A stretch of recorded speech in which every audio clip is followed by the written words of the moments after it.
বিসমিল্লাহির রহমানির রহিম। প্রিয় শিক্ষার্থীবৃন্দ, আসসালামু আলাইকুম ওয়া রাহমাতুল্লাহি ওয়া বারাকাতুহু। আজ আমরা সরল পর্যাবৃত্ত গতির অঙ্ক শুরু করব। তো পর্যাবৃত্ত গতিকে আমরা দেখেছি যে পর্যাবৃত্ত গতিটা দুইটি ভাগে বিভক্ত। একটা হলো সরল সন্ধিত স্পন্দন গতি, আর একটা হলো সরল দোলকের গতি। প্রথমে আমরা সরল দোলকের ক্ষেত্রে যে অঙ্কগুলো আছে সেই অঙ্কগুলো আগে শুরু করব।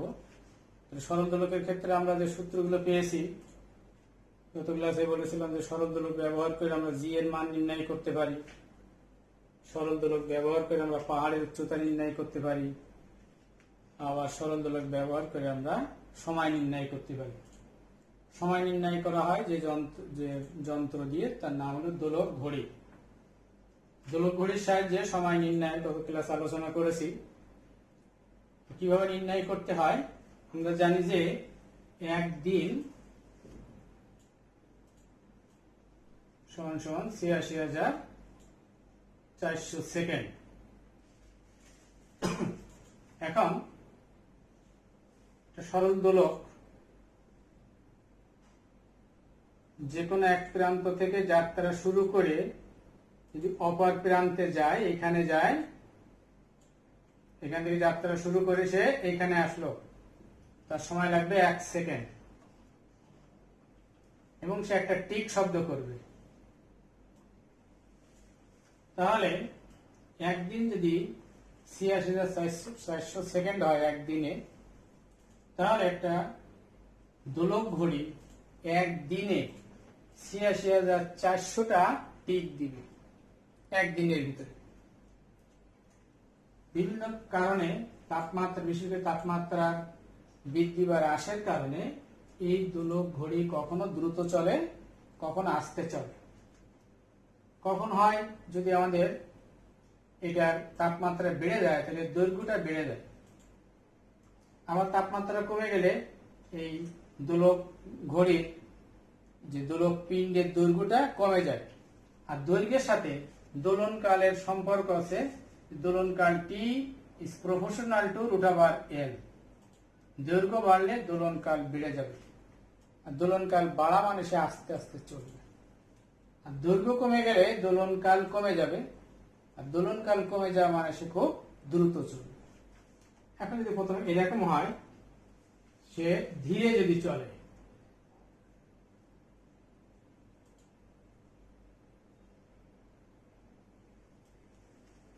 মনে করে এই দোলক ঘড়িটি একদিনে n সেকেন্ড ধীরে চলছে, তাহলে সে একদিনে আগে ৮৬,৪০০টা টিক দিচ্ছিল, তাহলে এখন সে একদিনে টিক দিবে কয়টা?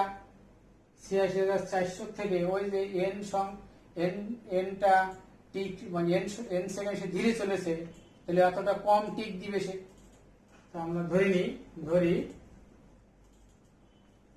দোলক ঘড়ি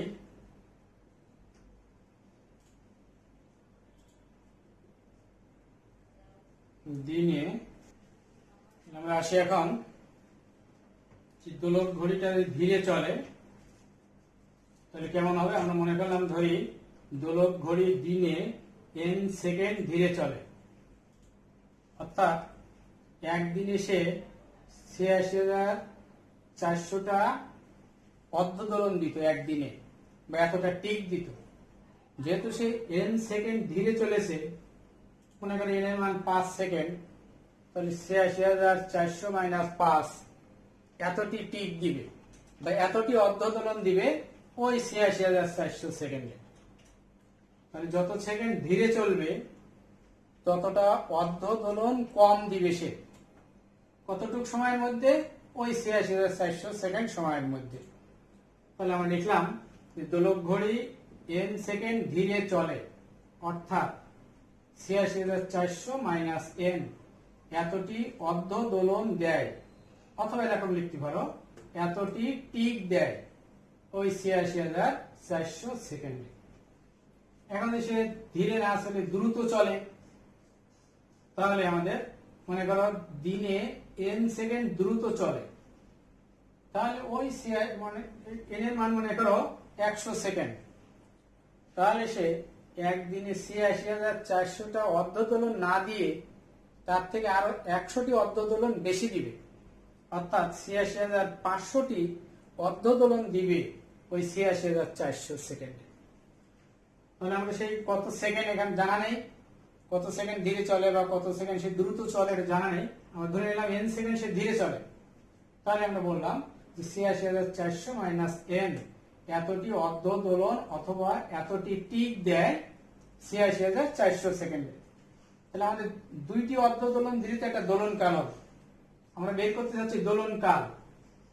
এখন তাহলে এতটি অর্ধ দোলন দেয় এত সেকেন্ডে, একটি অর্ধ দোলন দেয় এত সেকেন্ডে, তাহলে দুইটি দেয় তাহলে সাথে 2 গুণ হয়ে যাবে, দুইটি অর্ধ দোলন দেয় তাহলে এত গুণ 2 এত সেকেন্ডে, তাহলে এটা হবে তার দোলন কাল। সুতরাং দোলন কাল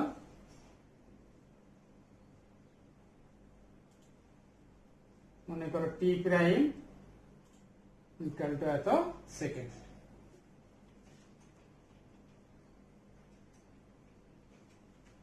একটা বোঝানো হলো ধীরে চললে এরকম হয়, দ্রুত যদি চলে তাহলে এখানে যোগ হবে, এখানে শুধু প্লাস হবে। এটা হলো আমাদের 1 নম্বর সূত্র ছিল। দ্বিতীয় সূত্র হলেই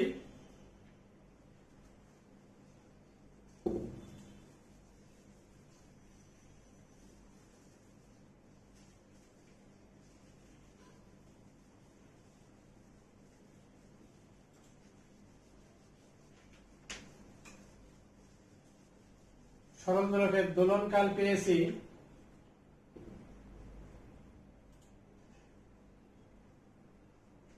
t equal to twice pi root over L by G, যেখানে L কার্যকর দৈর্ঘ্য, স্মল l প্লাস r। এখন মনে করো দুইটি সরল দোলক কার্যকর দৈর্ঘ্য ভিন্ন ভিন্ন, এই সূত্রটা। তখন সেই ক্ষেত্রে আমরা প্রথম সরল দোলকের দোলনকাল মনে করো t1, দ্বিতীয়টার দোলনকাল t2, তাহলে এইদিকে root over L1 by L2। যদি নির্দিষ্ট স্থান হয় তাহলে এরকম। আবার মনে করো কার্যকর দৈর্ঘ্য একই রয়েছে, বিভিন্ন স্থানে দোলনকাল নির্ণয় করা হয়েছে, তাহলে আমাদের সূত্র দাঁড়াবে t1 বাই t2, কোন স্থানে দোলনকাল t1 আরেকটা স্থানে দোলনকাল t2, যেটা হবে অভিকর্ষ ত্বরণ g এর বর্গমূলের ব্যস্ত আনুপাতিক g2 বাই g1। এটার থেকে কিন্তু এই সূত্র লেখা যাবে। তৃতীয় সূত্র শিখেছি আমরা পাহাড়ের উচ্চতা নির্ণয়।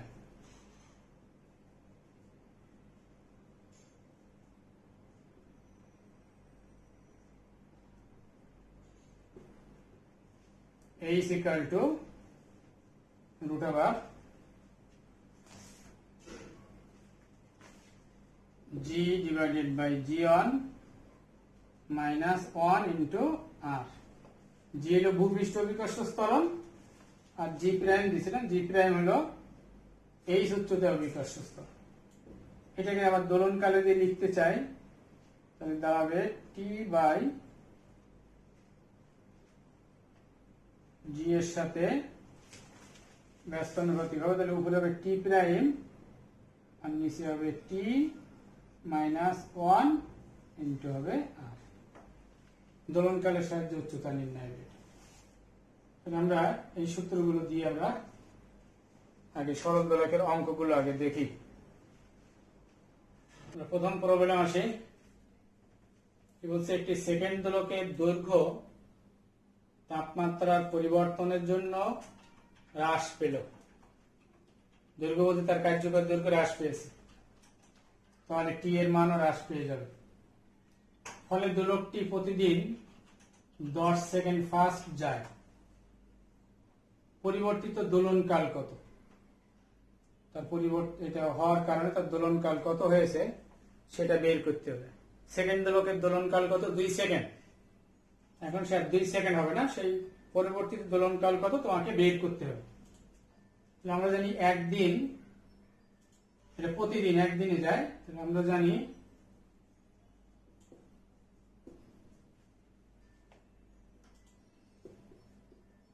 একদিন সমান ৮৬,৪০০ সেকেন্ড।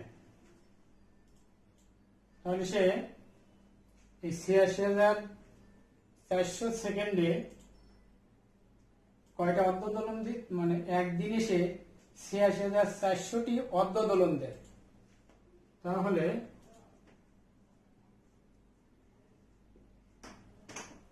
সেকেন্ড দোলকটি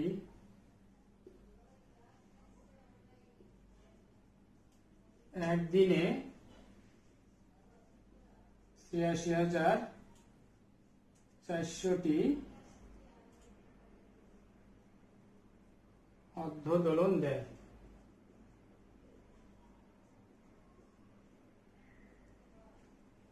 এখন প্রতিদিন ফার্স্ট হয় কত সেকেন্ড? 10 সেকেন্ড। যেহেতু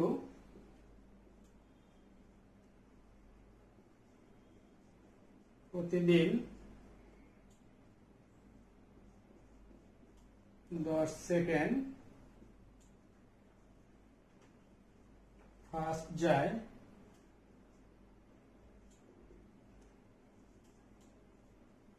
তাহলে ৮৬,৪০০ প্লাস 10 কত হবে? ৮৬,৪১০ সেকেন্ডে এতটি অর্ধ দোলন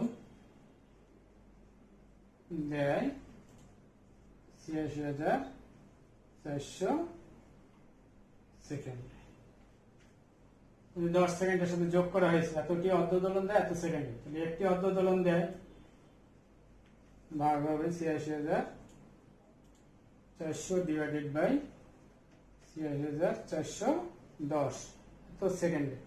তাহলে দুইটি অর্ধ দোলন দেয়, ওটার সাথে 2 গুণ হবে, তো গুণ 2 সেকেন্ডে। সুতরাং দোলনকাল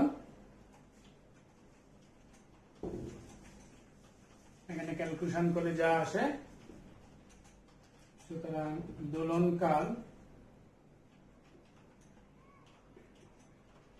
টি ইকুয়াল টু ওইটা উপরে হলো ৮৬,৪০০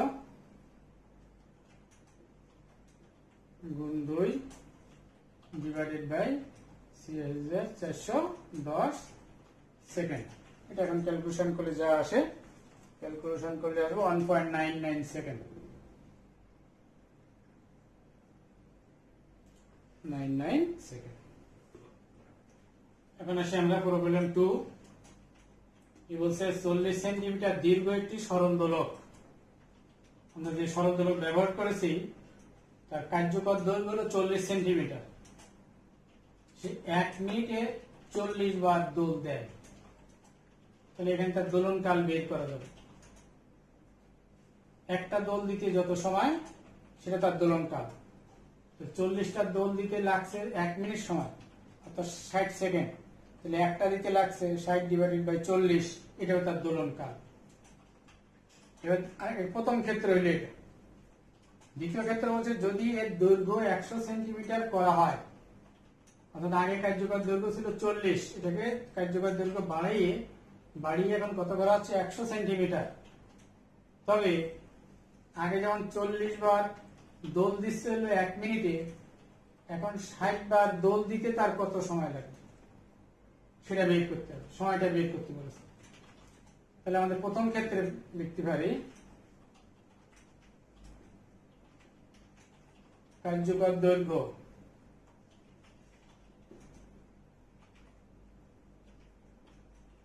L equal to 40 সেন্টিমিটার। দোলনকাল এলাম ধরি আমরা, দোলনকাল 60 ডিভাইডেড বাই 40, কাটাকাটি করলে হয় এত সেকেন্ড, 3/2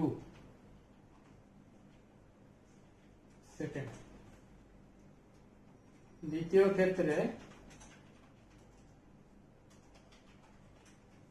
কার্যকর দৈর্ঘ্য দেওয়া আছে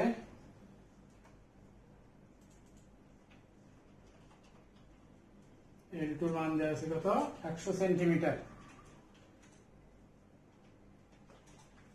সময়টা বের করতে হবে। ধরে নিলাম দোলনকাল T2।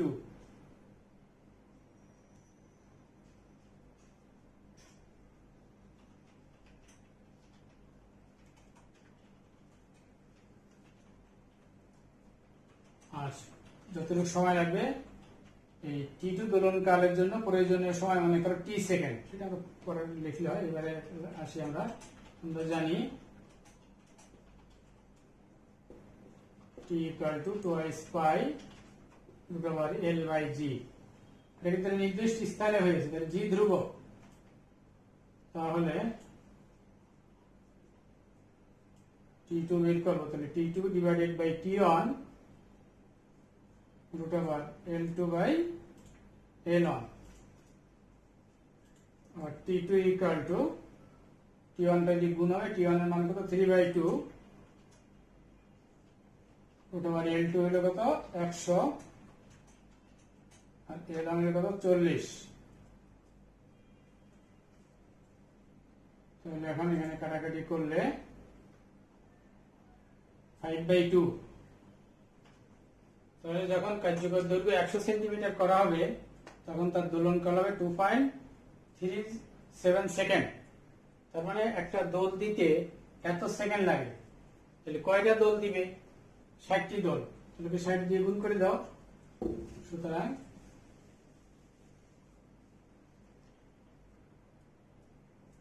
ষাট বার দোল দিতে প্রয়োজনীয় সময়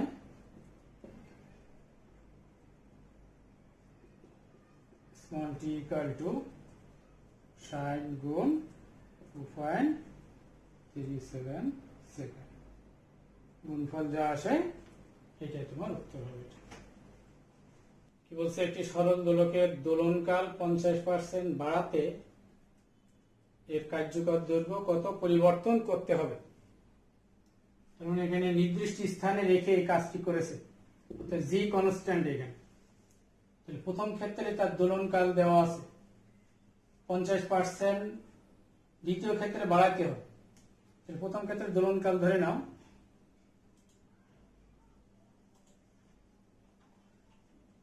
প্রথম ক্ষেত্রে আগে কার্যকর দৈর্ঘ্য লেখো,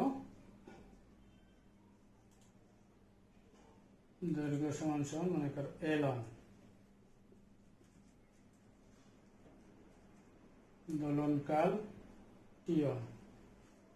এবার তার দোলনকাল 50% বাড়াচ্ছ, তাহলে দ্বিতীয় ক্ষেত্রে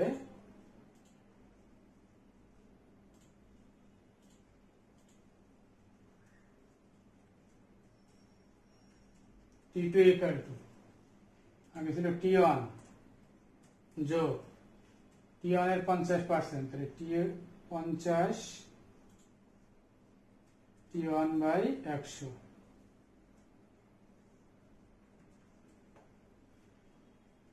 তাহলে এখানে হচ্ছে কাটাকাটি করলে হাফ 3/2 T1। এবার দোলনকাল ধরে নাও,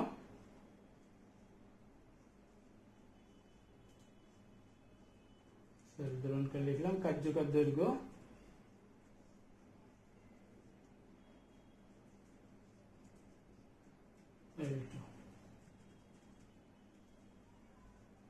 আমরা জানি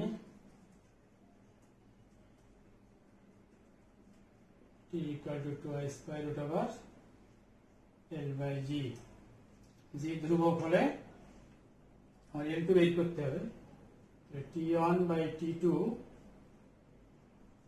root over L1 by L2 বর্গ করে দাও, T1 square by T2 square L1 by L2। L2 বের করতে চাচ্ছি,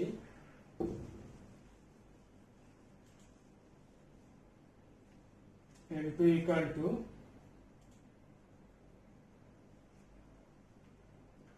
L1 T2 square by T1 square। মানগুলো আমরা বসাই, L1 T2 এর মান 3/2 T1 বর্গ করলে 9 T1 square by 4 T1 square, এটা কাটা গেল 9/4 L1 L2 ইকুয়াল টু, এখান থেকে বলতে পারো তার আদি কার্যকর দৈর্ঘ্যের 4/9 অর্থাৎ এটা ভাগ করলে হয়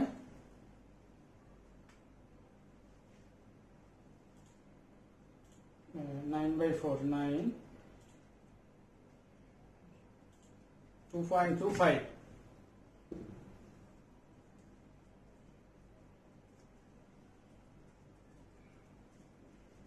কি বলতে হবে, তার কার্যকর দৈর্ঘ্য আদি কার্যকর দৈর্ঘ্যের এত গুণ বৃদ্ধি করতে হবে। সুতরাং কার্যকর দৈর্ঘ্য প্রাথমিক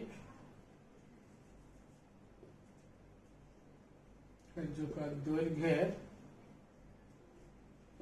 2.25 গুণ করতে হবে।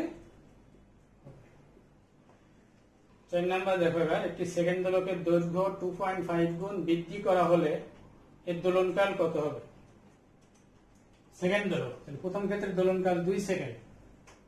দৈর্ঘ্য বলতে কার্যকর দৈর্ঘ্য যা আসলো, দ্বিতীয় ক্ষেত্রে ওইটার আগেরটা 2.5 গুণ বাড়াতে হবে। তাহলে এখানে কি দেওয়া আছে, প্রথম ক্ষেত্রে দোলনকাল T1 এর মান আছে 2 সেকেন্ড। ধরি দোলকের দৈর্ঘ্য বা কার্যকর দৈর্ঘ্য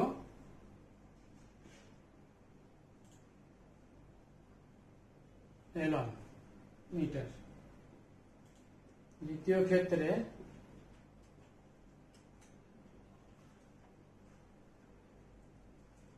দোলকের দৈর্ঘ্য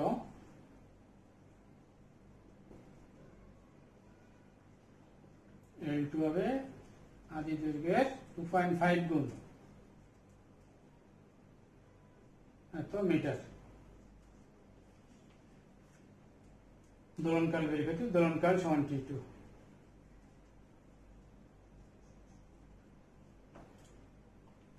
আগের মতো একই সূত্র আমরা জানি, লিখবা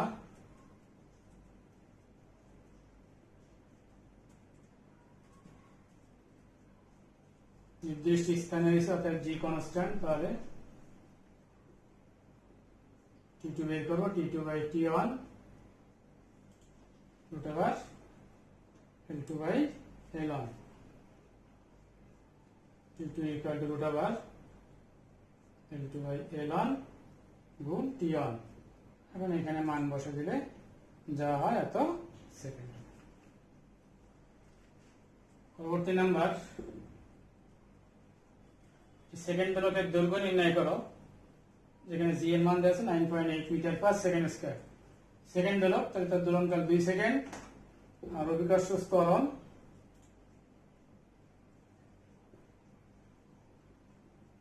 দেওয়া আছে 9.8। দোলকের দৈর্ঘ্য বের করতে হবে, ধরি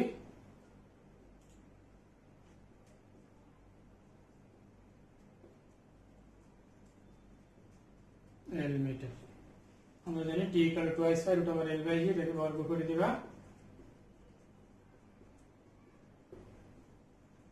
L বের করতে হবে, সুতরাং L equal two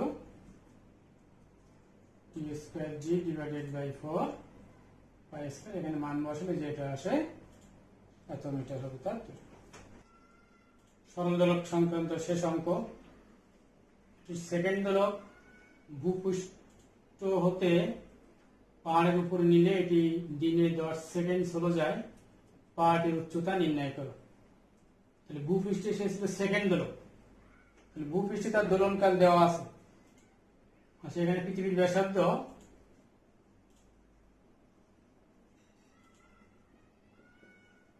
R equal to 6.4 into 10 to the power 6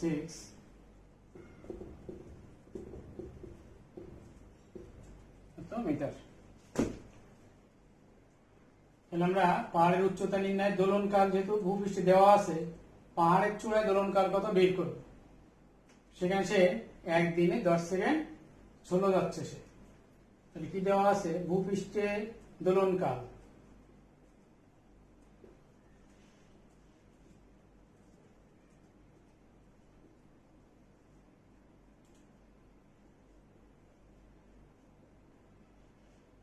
t equal to 2 second. পৃথিবীর ব্যাসার্ধ দেওয়া আছে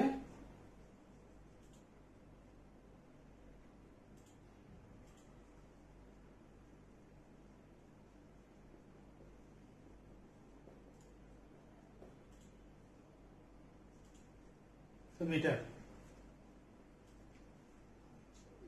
ধরি পাহাড়ের উচ্চতা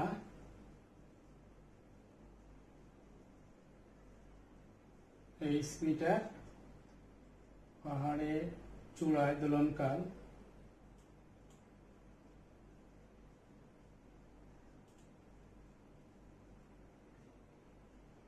t প্রাইম সেকেন্ড।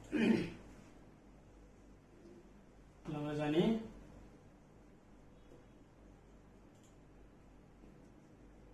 একদিন সমান ৮৬,৪০০ সেকেন্ড।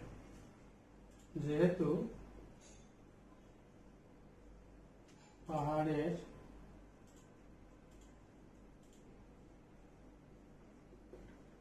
চূড়ায় দিনে 10 সেকেন্ড চলে যায়, সুতরাং ৮৬,৪০০ থেকে 10 বিয়োগ হবে ৮৬,৩৯০। এতটি অর্ধ দোলন দেয় কত সেকেন্ডে, ৮৬,৪০০ সেকেন্ডে। একটি অর্ধ দোলন দেয় ভাগ হবে, আর দুইটি অর্ধ দোলন দেয় তাহলে 2 দিয়ে গুণ হবে। তাহলে কত হবে, ৮৬,৪০০ ডিভাইড বাই ৮৬,৩৯০ গুণ 2 এত সেকেন্ডে। তাহলে আমরা টি প্রাইমের মানটা পেয়ে গেলাম। সুতরাং টি প্রাইম ইকুয়াল টু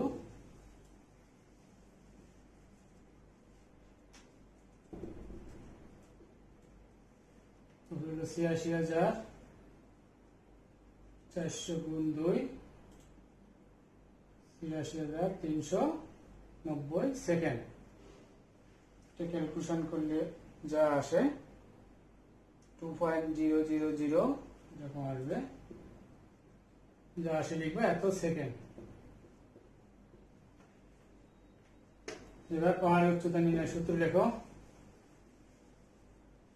পাহাড়ের উচ্চতা বের করতে বলেছে, সুতরাং H equal to T prime by T minus 1 into R.